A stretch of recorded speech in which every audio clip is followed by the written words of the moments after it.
the show. You know, Andy, the assurances of the IGP, I hope, you know, are met. Because for us in the NDC, we will not do anything that will destabilize this country and disturb the peace of the country.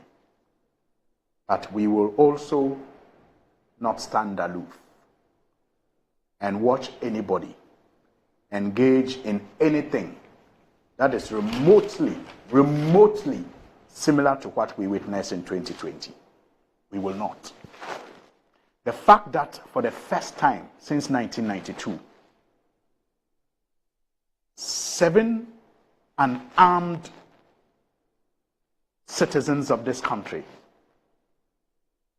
got shot and killed for merely participating in our democratic exercise.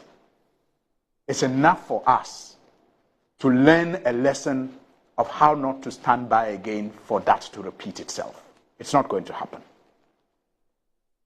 And what our communication officer did yesterday was just sounding the alarm bell. Are you happy with what he did? Absolutely. Really? Just sounding the alarm bell so that people will know that they are being watched. The fact that we speak of these things does not mean that we have not devised ways and means to deal with them if the national security fails. Because we know that many of the officers in there have been compromised, but we also have confidence in the very disciplined and patriotic ones. And when you find these things coming out, it is because of the very disciplined and patriotic ones who are in the system who are not willing to bend. And we are not going to also disappoint them. Look, Randy, this thing started not today, and it's not only in the Ashanti region.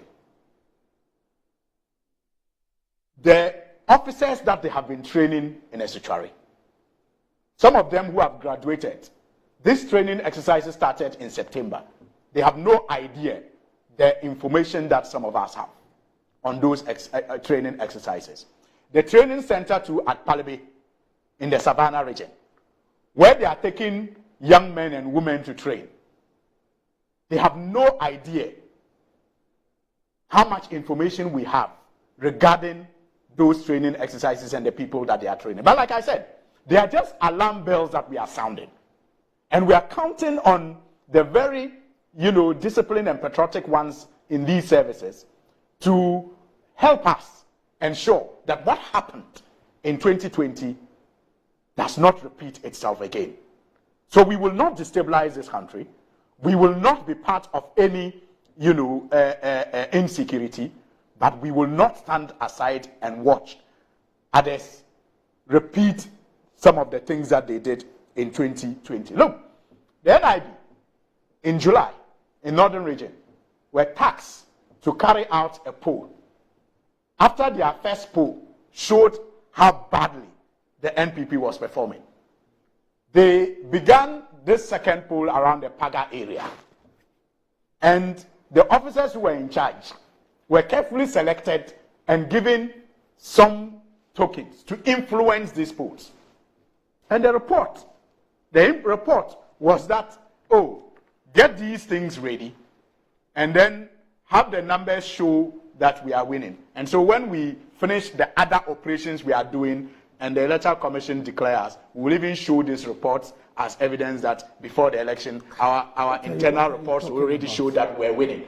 All these things. What are you talking about? What am I talking about? You supposed to declare elections. Oh yes, I mean these are not polls to declare. These are polls to confirm the rigged results. These are polls that they are doing that they intend to use to confirm, the rigged results that they are planning. But look, Andy, I am assuring them that every step that they take, we are, also following with keen, eyes and also doing our preparations as necessary. Look, only recently, you remember that there was even a publication on the National Security Shadowy Commando Unit in Tamale, and how some young men, attempted to even storm where they were camping some of these commandos, including some foreigners.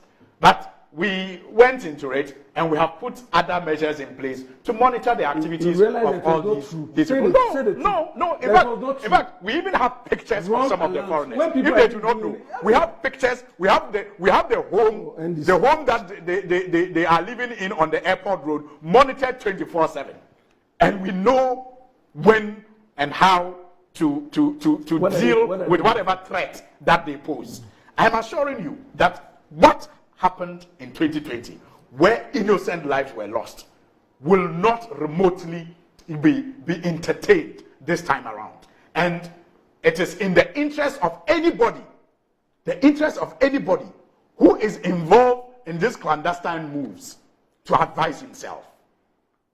It is in the interest of anybody who is involved in these clandestine moves to advise himself or herself, because the system in place and the anger of the people of Ghana will not provide safe havens for people like that. Are you assured by the IGP's announcement of a comprehensive plan? That's why I said that I hope that he means it. We are not counting on that, but I hope that he means it. Okay. We know what is on the ground. We know what some other people are engaged in, whether with his consent or not. I can't tell, but we know that there are other measures that are put in place to repeat what happened in 2020, to repeat what happened in Ayawaso Wagon. And that is why the communication officer highlighted this gentleman. I mean, for the sake of the love of this country, a gentleman like that should not be given such a responsibility as he has been entrusted with. After the fiasco that he supervised at Ayawaso Wagon, a gentleman like that should not be given such a responsibility as we approach this make or break elections. Because when I say make or break, it's about the destiny of this country. But as for the clear winner, it is His Excellency John Dramani Mahama. The people of Ghana are determined to return him to the Flagstaff House. But the make or break is about the destiny of this country and the determination of the wicked that is in power today to continue, to perpetrate their wickedness towards the people, and also to protect their loot and to run away from accountability. I think that is not going to happen. And once again, Randy, I will want to advise anybody. Look, Randy. Anybody who is engaged in these clandestine moves to advise themselves. If you have family members who are involved, please advise them, because this time around it is a make or break, like I say. His Excellency John Dramani Mahama is winning, and he's going to win this election peacefully. He's going to win this election peacefully, or he's going to win it with some people who want to destroy this country going down without this country going down with them.